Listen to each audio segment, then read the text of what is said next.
Welcome to another episode of the Prep Coach podcast. If you're watching, you'll notice that we are back in MG's gym, but there's a bit of a different thing going on here at the moment. Why? I don't notice anything different. I think if somebody said to me, you could record your potty in any place, any backdrop, it doesn't get much better than this for me. Plants on plants on plants, tropical environment, Ninja Turtles memorabilia everywhere. Milk, which we'll get to in a second. Milk. Is it 2 litres? It is 2 litres. 2 litres of milk. We can get to that. But, I mean, Scotty's obviously not here. And, you know, we were feeling a little bit sad without him. And he's in Queensland. And he's in the tropics. And we just felt like we wanted to get as close to Scotty as we could. So we thought, let's start with the environment. Let's pretend that, you know, we are there with him or he is here with us. Yeah. It certainly makes me feel a little bit closer to him. It does. I feel close to Scotty now. Like, I actually might start talking like Scotty, maybe in some of my answers. That your challenge today is to get as many Scotty words in as possible. Okay. I said to you before, I was like, this is me filling our void of not having him. So it's like we'll overcompensate with maybe over the top setting. But There's a lot of trees and a lot of greenery here. I mean, equally, if listeners wanted to encourage us to do it here more often, I would not. No, Scotty's now probably like, fuck that. I don't want to drive down there. Yeah, But yeah, we do. We miss Scotty, but he's had a shitload going on, man. You know, everything he's doing is. Sometimes I think, and I've said this before on episodes, like I look at what you fit in, what he fits in, and knowing what he's doing in the background, and just knowing how great of a fucking father that man is. Yeah. How present, how involved with everything he's got going on. You know, as a dad with, less experience than him, he's definitely someone, that I look to as, a motivator to be like, hey, look what he's doing. You can do it too. Yeah. But like you see him, on the front line, both in his professional setting and you've seen him at home. Like, man, you would think with how busy that guy is that he would be so distracted. But my God, that man is the most present dad. And it shows to his kids. Like, it shows how smart they are, and Jen, of course, she's fucking an amazing mother too. Like, together, they do a lot of things, man, solo. Their families are, obviously Jen's on the other side of the world. Yeah. Scotty's parents, away at the beach quite often. So they do, everything, just the two of them. So to be able to do what they can, as I said, for me, it's a bit of a motivator. And sometimes, if I'm having a bit of a day where I'm like, come on, get your ass in the gear. I can look to someone like Scotty and see what he's able to do and kind of gives me the push I need. And that's why they say, right, like, surround yourself with people doing great things, right? Because if you surround yourself with people who will make excuses as to why, they're going to be distracted when they get home and be on their phones, or why they're going to miss an event, or why they can't fit in 9 check-ins in this 5-hour block, you'll be like that too. You'll start acting that way. But you surround yourself with people like you and like Scotty who, man, get shit done no matter what is in front of you. All of a sudden you're like, fuck, I really get a lot of shit done these days, don't I? Yeah. So, and I think I did a story yesterday, which was like, I was with Talia, we went to the park, and then I was just watching Meave read Talia some books at night. And I just felt like, wow, like every motivator I could ever want in the world is sitting right there. And, things for me, we've spoken about this, like lately I've just been maybe in the best space I feel like I've been for a long time. Just my attitude. And I think, I've been doing a lot of self-learning into setting up systems for myself to allow me to do more and to be more connected to everything that I'm doing and have structure and remove chaos and remove decision fatigue. And it's one of those things that's like, you hear about it, you think it's great, but until you put it into practice, which is, I've really been putting it into practice, I'm really reaping the benefits of it, man. And that's awesome. Even you've seen my physique's coming to life as well, yeah, because everything's structured and everything's organized. aligning. Yeah, just going back, Scotty's definitely a benchmark and an inspiration for sure. A lot of people, including myself, for a lot of things that he does within his life. So, man, just look at the way he trains. Yeah, like that gets 100% every time, just like his business, just like he does as a father, as a husband, no doubt. So, like, we went to a great event last week. Shout out to the beautiful Lil Sinali from Perfect Events. But we went to an amazing, event. And obviously I rang Scotty to see if he could come, and he'd pre-organised plans with Jen to go out on a dinner, which they haven't done for ages. And, rightfully so, he said, oh, I'm going to go on that dinner with my wife. And this was a really, great event to be at. So he just shows like he's got values and he won't bend them. And I liked it. Yeah. I think, you were talking about how you're your best self at the moment, and I've kind of reflected on myself as well. And I think one of the things that I've changed about myself, I would say maybe in the last 6 to 12 months, is removing attachments from things. Like not really worrying about outcomes and just be like, it'll be what will be, what will be. Maybe being more objective, and just be like, okay, if that happens, fine. Remove emotion. Yeah, I'm not attached if things don't go the way we want it to go, or if things don't work out the way we planned, and be like, there'll be other opportunities. There'll be other ways that there'll be positive outcomes. Just move on. Don't get upset about it. Just be like, yep, that's perfectly fine. I don't know if that's a maturity thing, like because I'm an older man now. And maybe having been through more, and I think, could it also be, a change to circumstances, and, really now understanding the things that are important to you in life. I think about, time with your family. Like an experience like that, it really does make you go back and go, wow, I really should spend more time with my family, because there's some beautiful moments and some great things. And you start to realize that some of the other things that you had invested a lot of time and energy into maybe aren't as important as you once thought that they are. 100%. You know what kind of helped me learn that was prep. Now, I prepped a long time ago. I think it was 2022, right? So what about the time before that? Yeah, that was a long time ago. 2011. Yeah. But one thing you learn in prep is to cut out, it's funny to say, is cut out the fat out of life. You cut the fat off your physique, but you also cut the fat out of life. Kind of very fitting for both. Things that just don't There's matter. No space for them. Don't need your time and energy because you don't have a lot of time and energy. And I think that's one thing that I learned coming out of prep. It's like, I want to make sure I continue to be that person. And maybe sometimes you lose that perspective, but really in the last 12 to 6 months, I've really regained that a lot and been like, no, I'm not even worried. I'll do my best. People around me will do their best. If it works out, great. If it doesn't, move on. There'll be other opportunities, there'll be other things. And I think it's also not having a scarcity mentality. Yeah, definitely. Where, I need this opportunity because it's the only one. Nah, there's plenty. Yeah. There's plenty of opportunities. And sometimes, what's funny is things come up that are so unexpected that you're like, maybe it was meant to be that way. And we spoke about this before when we were having a conversation, like the way certain things are panned out. We're like, in the moment, we're upset that happened that way. Yeah, well, but now we went over a few examples, and it was like, at the time, I remember being like, oh, I wish it had have. Fast forward 6 months and be like, thank God. That didn't happen. Like, thank God it didn't happen that way, because look at where we are right now. Hey, what does Scotty say? Context is always important. But it's relevant to everything, isn't it? So important. So, okay, so Scotty's not here. We've spoken about that. We've spoken about how awesome he is. Tell us about the Ninja Turtle that's sitting right in the front center there. All right, so that Ninja Turtle, that's Raphael, for anyone who's not a Ninja Turtles fan. If you don't know who it is, you've broken my heart, disgusted. But that is another replica, the exact doll that I had. Call it a doll, it's weird, but that's the exact toy I had growing up, that exact one. Wow. Not that, because I ruined mine, of course, because I was a kid, a 4-year-old male who was going through a phase of wanting to pretend to be a Ninja Turtle. But 30 years later, I found what I think now is the only one left. That's from 1987. Wow. Still in its original box with all the original, things holding it in place. Yeah, the ties. And can I lift it off to show you something? Yeah, go. Yeah. So, by the way, is that just not me from the 1990s? Just have a look at that headband. Yeah. But I want you to just read this out. So this is the original price tag from November 1990 from Toys R Us. What does that say? $139.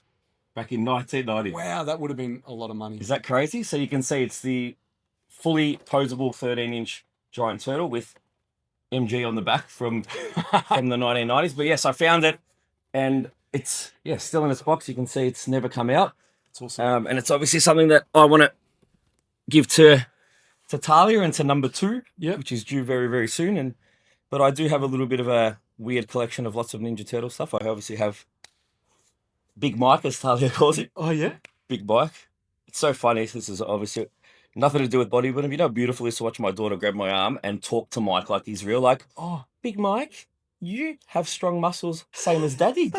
And I was like, yeah, keep telling him. That's real. But it's so cute to watch her interact. And she knows the Ninja Turtles theme song. She knows the Vanilla Ice rap song from the Ninja Turtles movie. Yeah, wow. So it's funny. It's like they say the apple doesn't fall too far from the tree, but I have a lot of influence where the apple falls. Yeah, you've coerced them. I've coerced the apple. Yeah. So, and tell us about this milk. Man, I'm sure there'd be some people on this. This is just normal milk in terms of flavor, but Paul's and Dairy Farmers have brought out a protein version of normal milk. So it's 18 grams of protein in 300 mils. Jeez. So this is 2 liters, and it's $5.40. Okay. So if you think about going to the servo or you go to the supermarket and you buy one of those quick takeaway shakes, Dairy Farmers, Rokeby, Paul's, whatever it is, what I've been doing, I've been pushing quite a bit of food in lately, is I'm separating these into 350 or 360 mil, so I get 24 grams. Yep. And I get a little bit of the Cotty's ice cream chocolate sauce, and I mix them into little plastic disposables. And and then I get 5 shakes for $5. So you make your own little protein shakes, pre-made shakes. I mean, we just train. So yeah. I'm just drinking this straight out of the bottle. I know you. What would happen to you if you drank this much milk? Man, that much lactose would not go down well.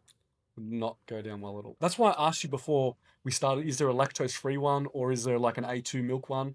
I don't know. We'll find you one. I have to find out.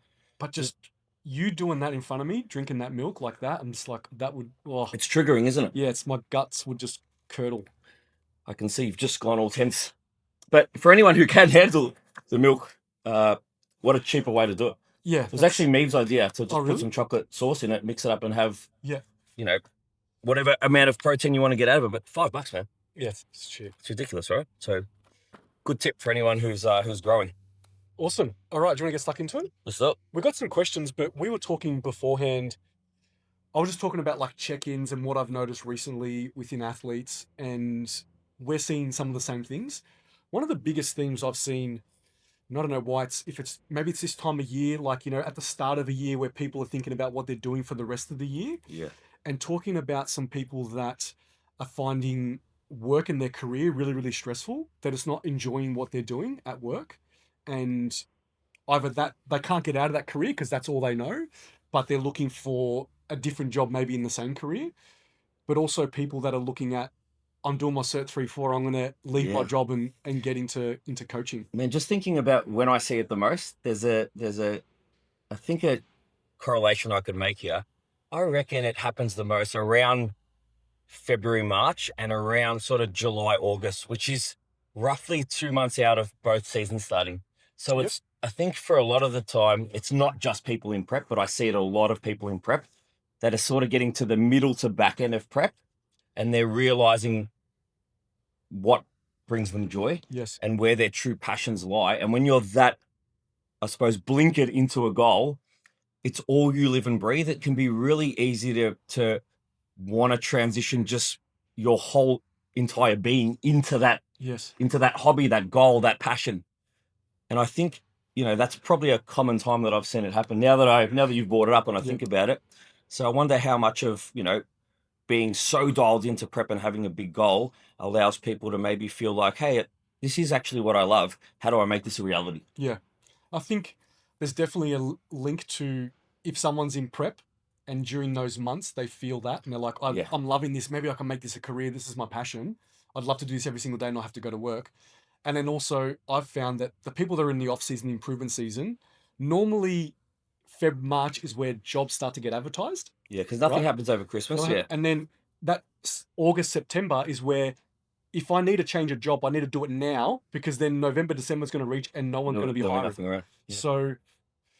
So let's go back. So if someone is not enjoying their job, but they're not looking into going to coaching or PTing or whatever that may be, is there certain things that you would tell them to do to help them with the stresses of their work? Like the three things that I normally jump to first whenever I'm giving someone advice is write down all the things you actually like about work, because it can't all be bad. Yeah, and you've got to start on the positive side. Yes. Otherwise, once you start that cycle of like everything's bad, everything's bad. Yes.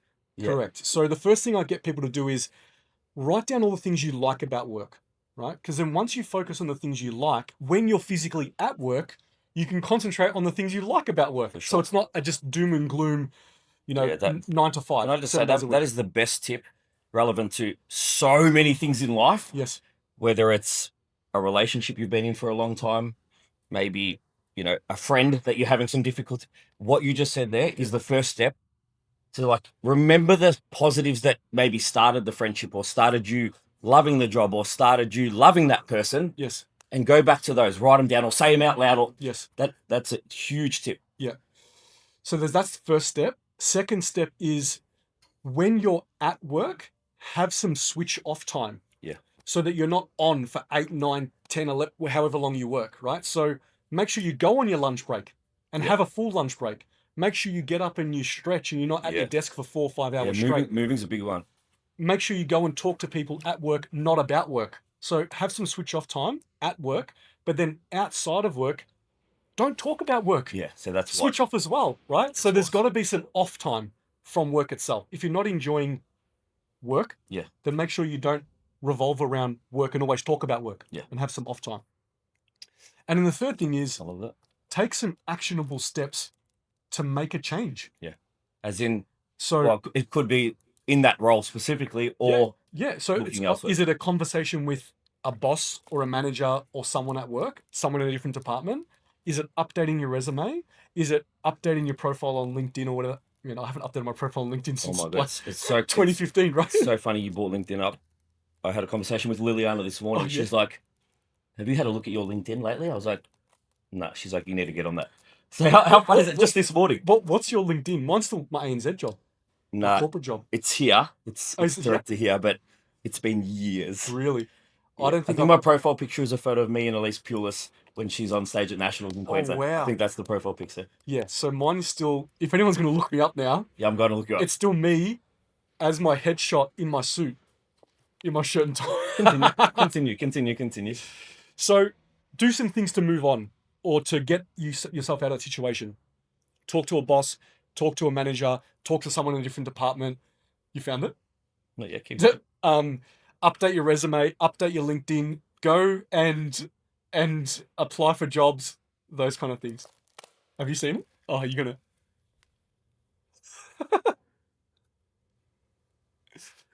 Is it? Yeah, that's me there. Oh god, I've got no beard. Bro, I haven't I've seen got you no with no beard, beard. mate. Oh my god, I've got Lead business analyst in Agile Transformation Project at ANZ. ANZ.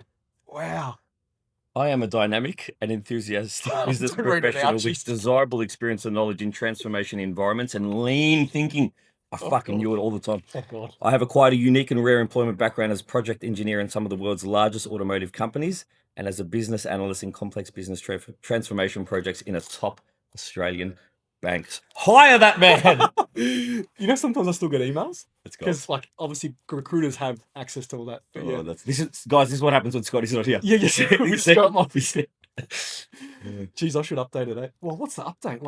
I'm not going to go back and update what I've been doing for the last 10 years. Doesn't matter. It's more just like if you go to events and you meet new people. They might look It's me at up. least relevant. Yeah. They might look me up. This is my 10th year coaching. Out of it, yeah. Because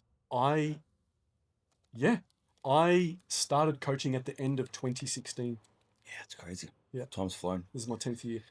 Time's flown. So anything on that? Anything on if someone is in their job, not going to change career, not going to become a PT, how do they deal with work stress? I took out those 3. Yeah, well, the tips you gave all are awesome and all should be implemented. I think that the key things to remember is, we've all been stuck in a rut. Nothing's going to change if you don't do anything about it. Mm-hmm. It's pretty rare that something that is heading down that path or making you feel, that type of feeling towards waking up in the morning and going to work is going to magically correct itself with no intervention. Yeah.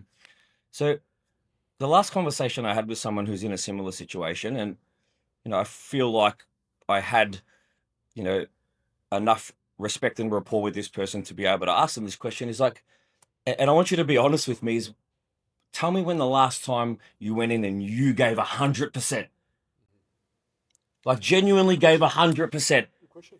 And they said, to be honest, it's been a while. And I was like, I want you to try something for me for the next 2 weeks, just as a final ditch effort. Can you commit to yourself, and we'll talk about it in your check-in, to go in and give 100% every day for 2 weeks and start to see how your environment changes?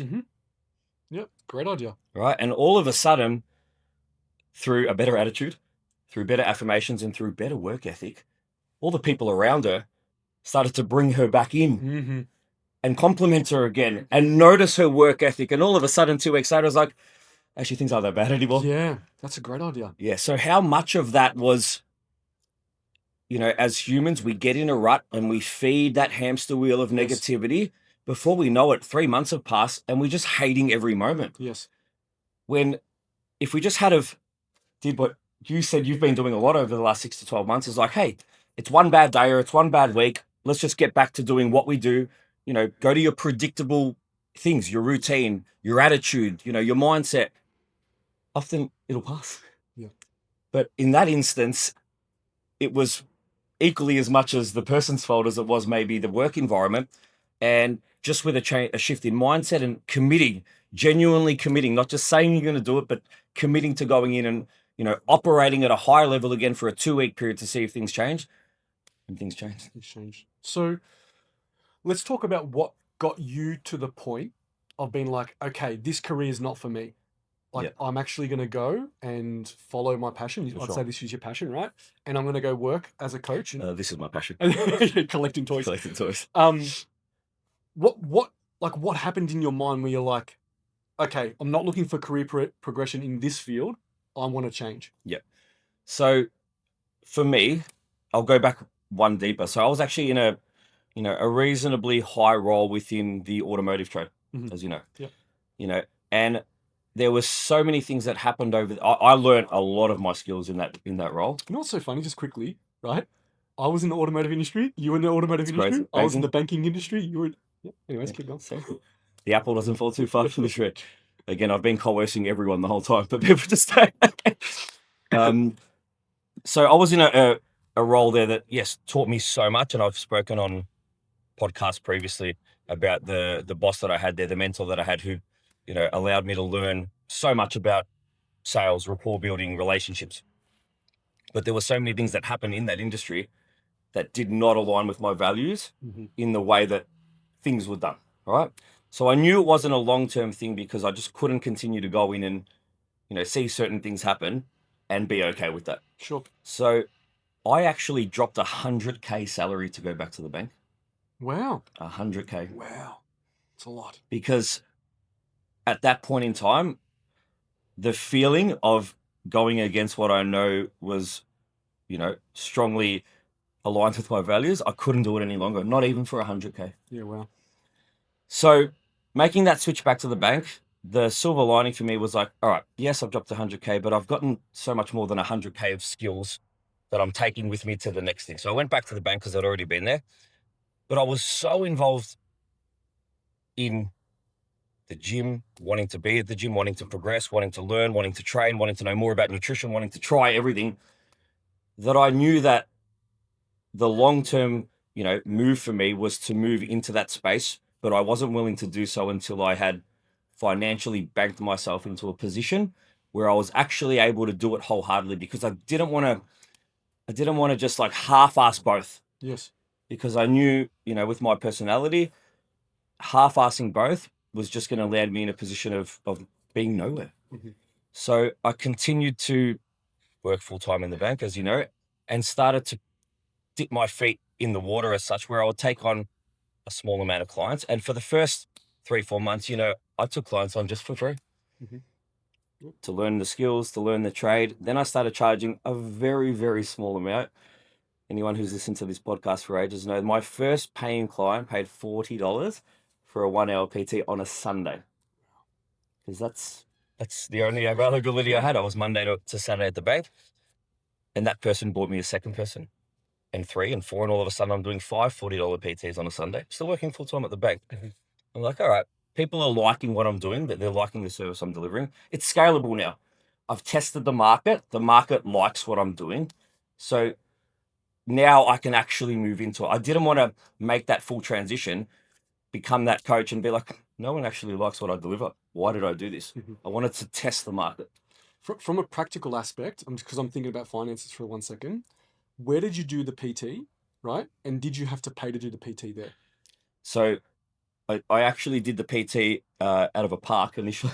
Okay, yeah. So I did it out of a park with just some weights that I had.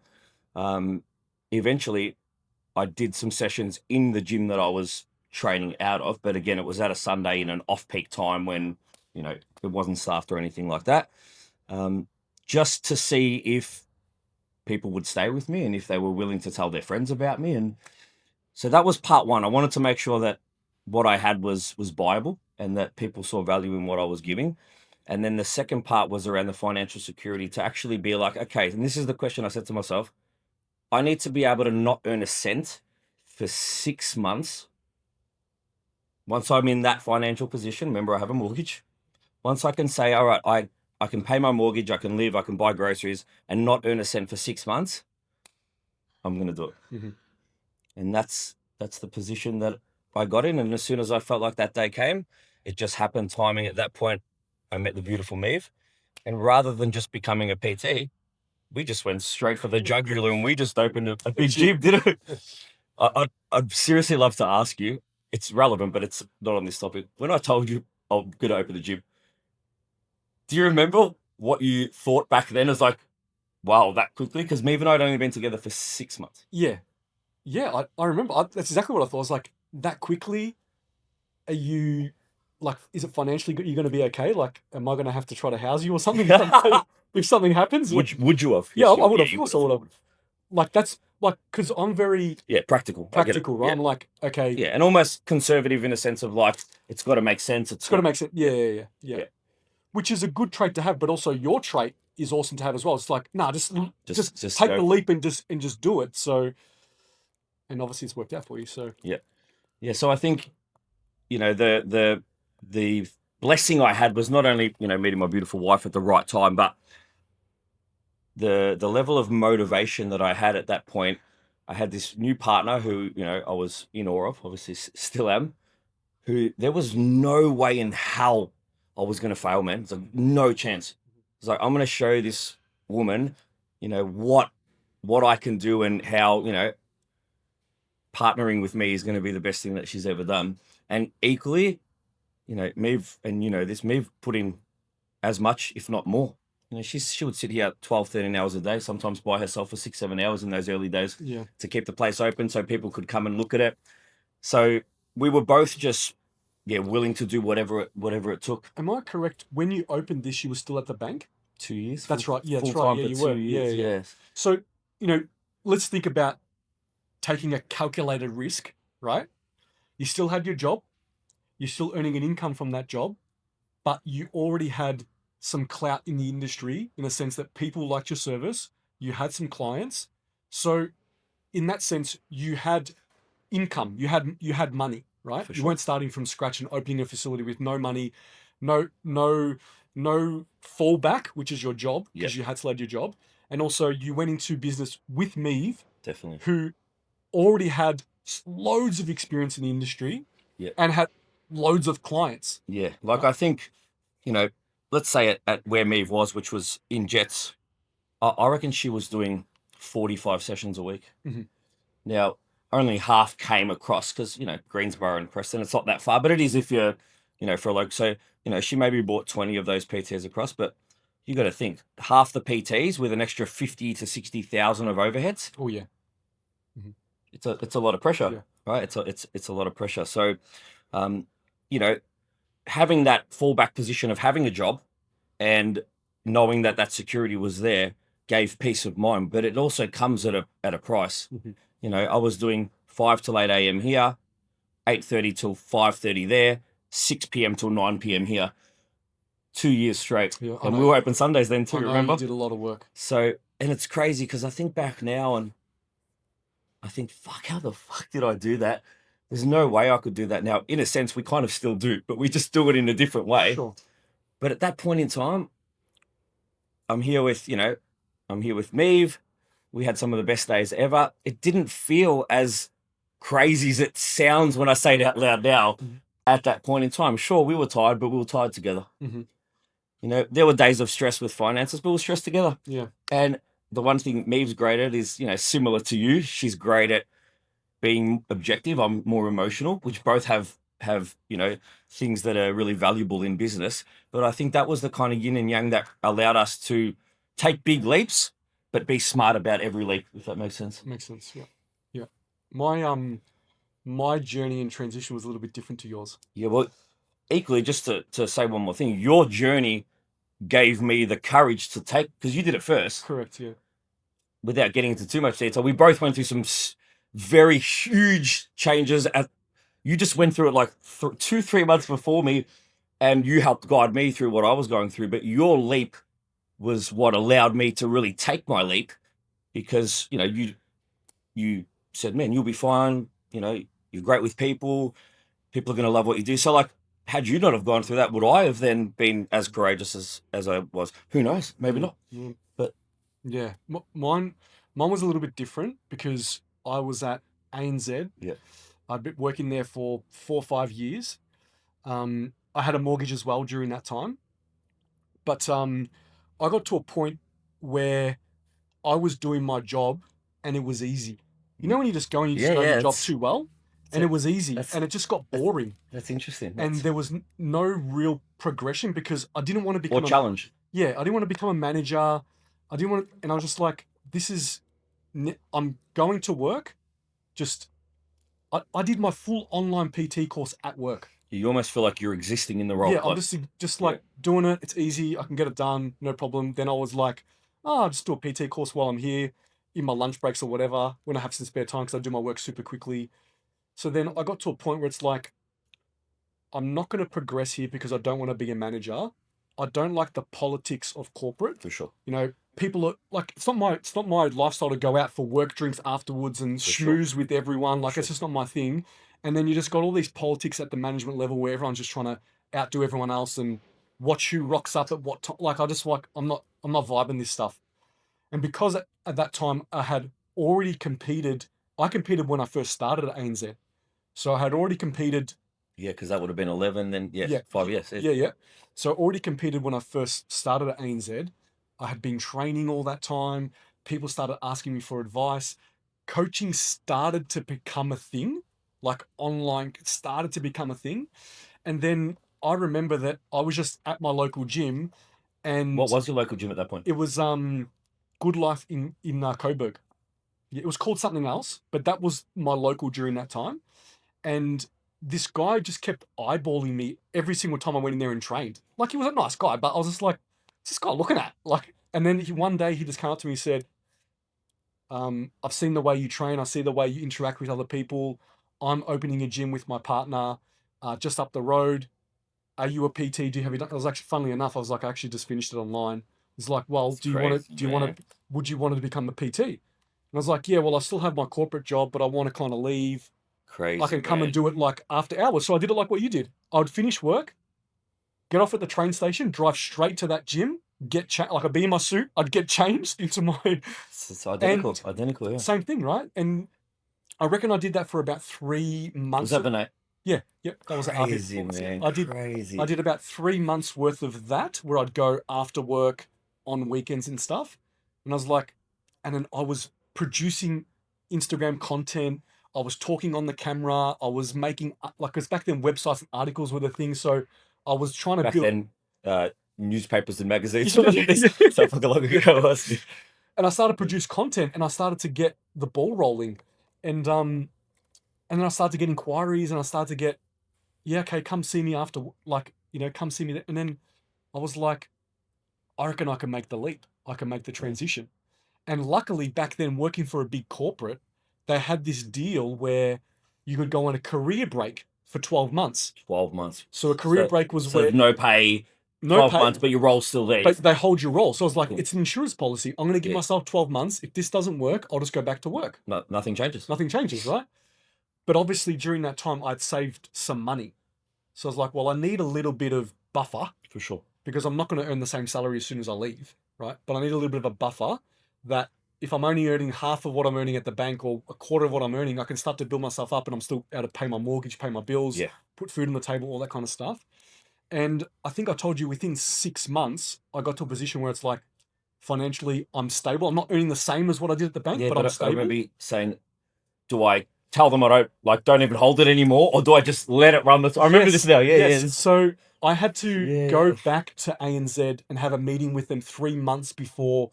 Yeah, my I remember. I fucking Yes, remember all this you remember stuff. this, right? Wow, 3 months before my 12 months was up.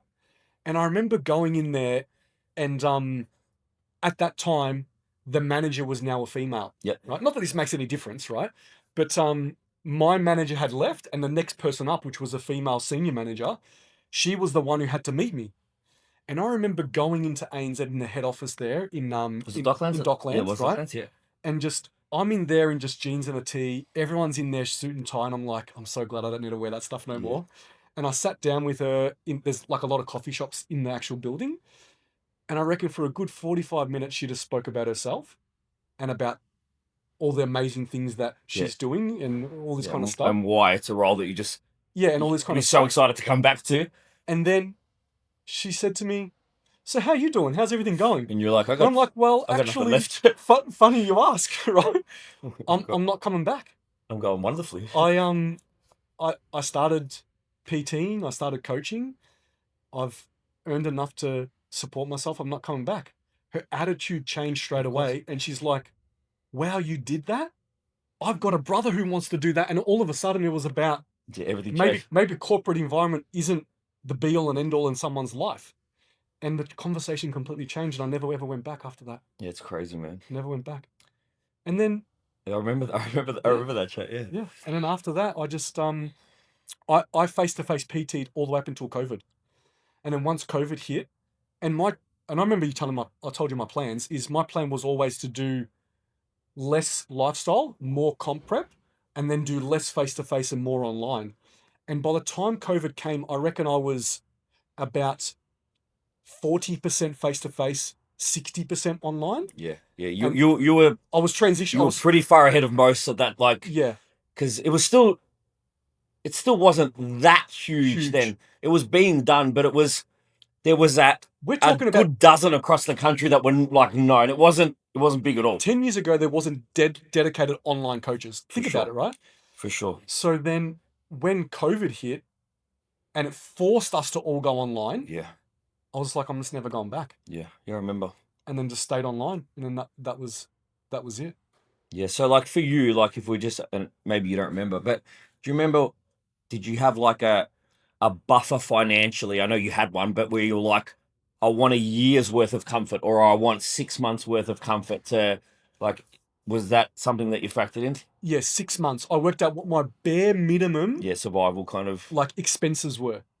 Like what's the mortgage, what's the groceries, what's paying the registration, what's filling up the car, what's the bare minimum I need to earn to live? Yeah. And then what do I need to build upon that to then start to, obviously have some luxuries in life. So you're like me, like we could lose everything, and I reckon both our parents would not let us suffer, but we would never ever want that. Your I could probably lose everything, and your parents chop me out. Like that's how good of people they are. But both of us are like, I've always had this thing. So they did a lot for me in my early, 16 to 21 years, and I want to show that I'm stable, I'm sound, and I know that they would. But at that point, that was another really big thing to me. Is like, I don't want to have to ask for anything. I don't want anyone to have to wear any financial pressure. If I'm doing this, then it falls on me. Also, too, and you would have felt this. Not that it's a WOG family thing, but they looked after you, they supported you, they encouraged you.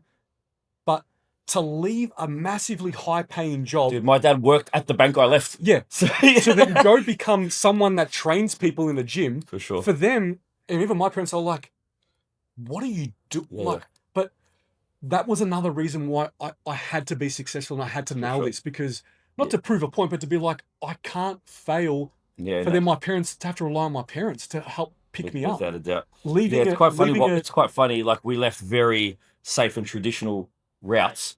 Yeah. As I said, my dad was also a manager at the same bank. Yeah. So he's like, what do you mean you're going?" Like, yeah. so, but again, that was part of the drive was to succeed was, to not let anybody down, but not to rely on anybody more so than anything. So if anyone's listening to this and they're like, I want to be a PT and leave my career, I think one thing that you're going to see that's a very common between what we both did is we had everything set up ready to go before we took the leap. For sure. And we had all the big payments required Yeah. to make the leap as well. Like paying for your PT course.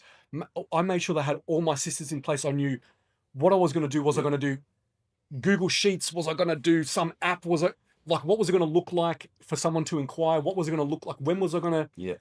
Like all those things were done. You didn't wing it. I didn't wing it. I made sure we both, you did too, right? Yeah, well, man, I you- think testing the market was a big thing for me. It's like, I want to make sure that it sounds great. Yeah. But what if I go and do it and one, they don't like me, but also I don't actually love, like, Yeah. so even though I had to do that for free, Yes.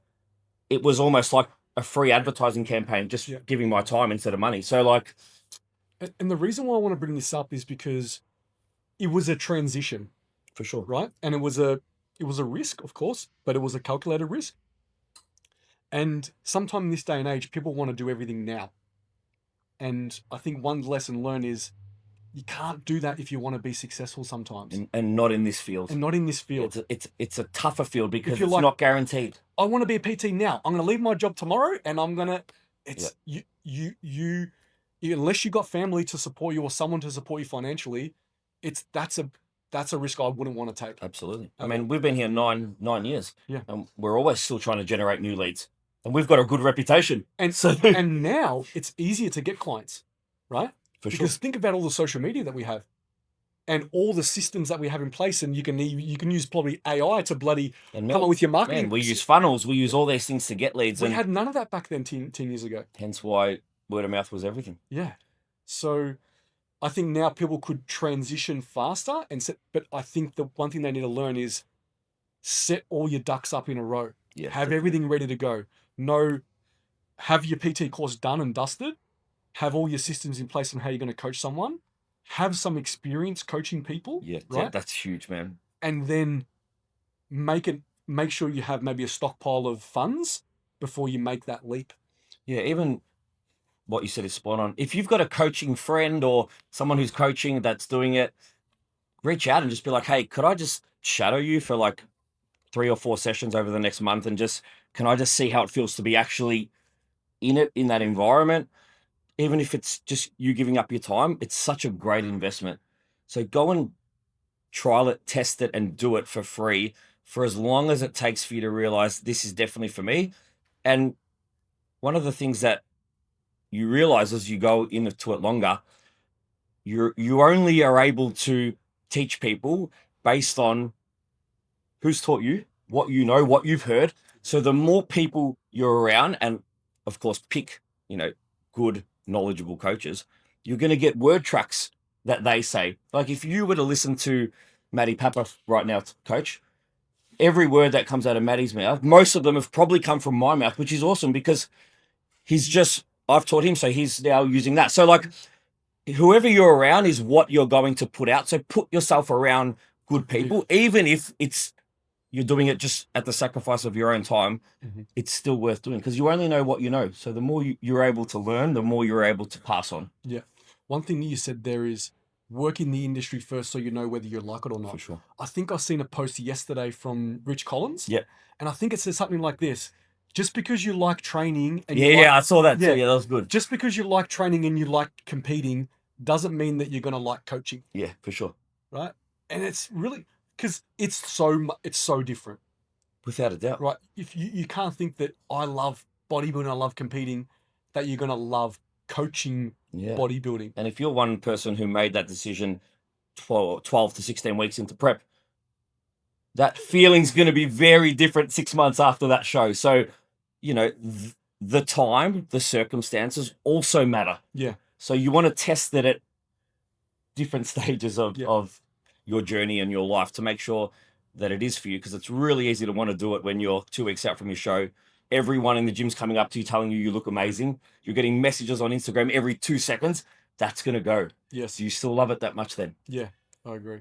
One thing that, one of the biggest positive things and the reasons why I wanted to get into coaching as well is because in my corporate job, I felt like all the work I was putting in wasn't really getting any material return or emotional return. Yep. What was I doing? I was making spreadsheets. I was project managing something. I was like, what was I doing? You were doing your PT course. Like I couldn't go to you and be like, hey, MG, this is what I did at work. You'd be like, that's a bunch of spreadsheets and PowerPoint presentations. Like, what did you do? Yeah, it wasn't giving you enough. It wasn't giving me enough. But one thing is that coaching, and I knew it because I started doing it, is it gave me so much purpose. And also too is there was so much more reward because I would put energy and effort in and I'd actually make some kind of physical change in someone else's life. Yeah, man. Like making a spreadsheet and a PowerPoint presentation wasn't making any physical change to someone's life. Yeah. So that was one of the biggest things for me as well. And maybe it's a selfish thing because it made me feel a lot better. But still, man, right? you need purpose. And you clearly get joy from helping others be the best version of themselves. So it's not a selfish thing. It's actually, comes from you seeing them feel better about themselves. It's not to give you something extra. I'm the same. Remember, I was having that conversation with you just before about, the things that make me tick, and I was trying to just, really articulate to myself what is the thing that is most important to me. What is my what sort of person am I? And I had a conversation back and forth with AI, and it came up with something quite good, which is like, I come alive when I'm helping people feel better, lifted, and supported. And for me, my direction is something I want to be able to clearly say. What is it? What makes me tick? I'm someone who improves people's state and experience. That's what's important to me. That's awesome.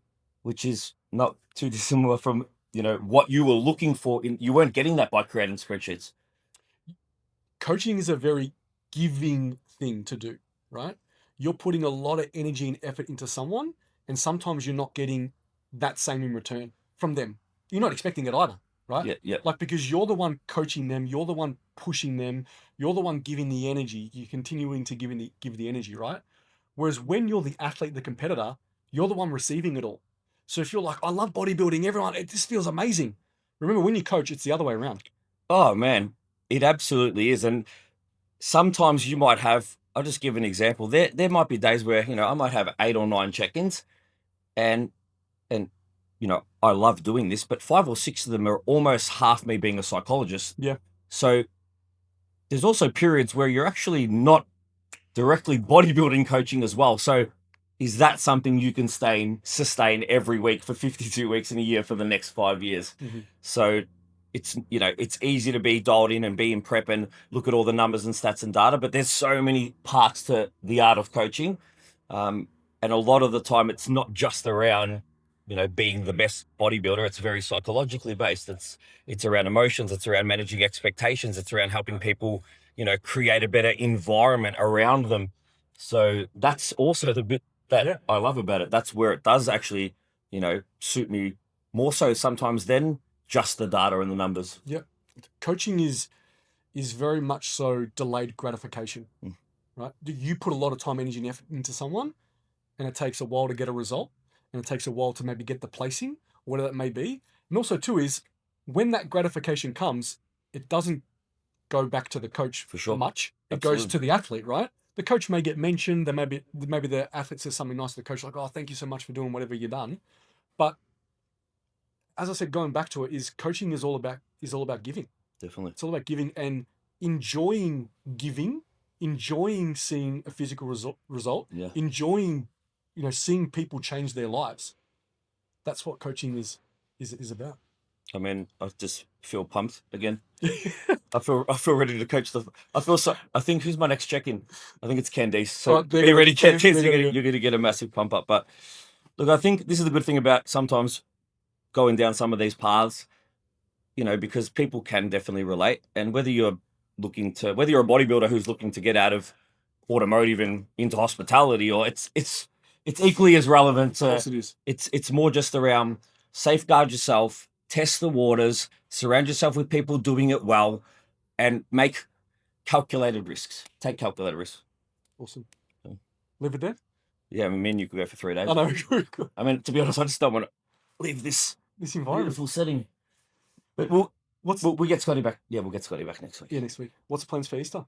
So it's my birthday on Easter Saturday. Yes. So How old?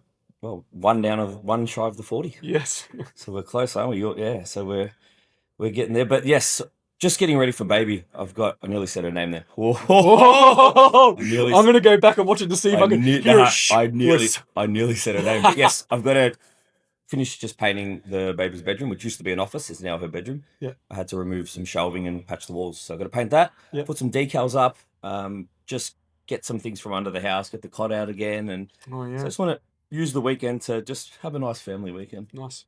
And of course, dance around in Ninja Turtle costumes with giraffes. Beautiful. Sounds good.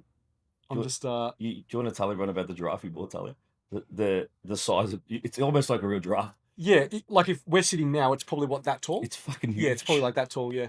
It's just Yeah, do you know what she did the other day? I tried to video it, but it's so beautiful. So I was like, oh, that's Uncle Michael bought you that giraffe. And she's patting it. oh, she's patting And it. she's like, you have lovely brown fur. And she gave it a hug and she looks back and she goes, I think I love you. To the giraffe. Has she named it? It was no, she just calls it Mr. Giraffe. Mr. But Giraffe, okay. my heart was melting, man. Like, Oh, that's the best. she loves that thing. Yeah. What about you? What are you and Kix doing? Easter is probably more stuff around the house, more moving, getting things set up. Then we have a friends catch up on Saturday at Drew's house, and then Sunday is family, and then Monday for me is a check-in day. It's not a public holiday for me. It's just Otherwise, you Just just end up behind. getting behind. Yeah, I'm probably due for from your dad for some salami. we made the sauce as well. I'm definitely due for some sauce. So, yeah. Sign me up for both. I hope everybody has a wonderful, safe Easter. Yes. To all the season 8 athletes as well. Good luck with the last, back end of prep. Hopefully, you're feeling like at the moment there's nothing else you could be doing. Just continue to hold yourself to a really, really high standard, and remember, it's just about your best. So if you can look yourself in the eye and know you're giving your best, then hey, you're doing what we would consider to be that of a pro athlete. So continue to conduct yourself like that and just get the most out of this last 4 weeks. Done. Love it. So Thanks, guys. Thanks for listening and watching. appreciate it.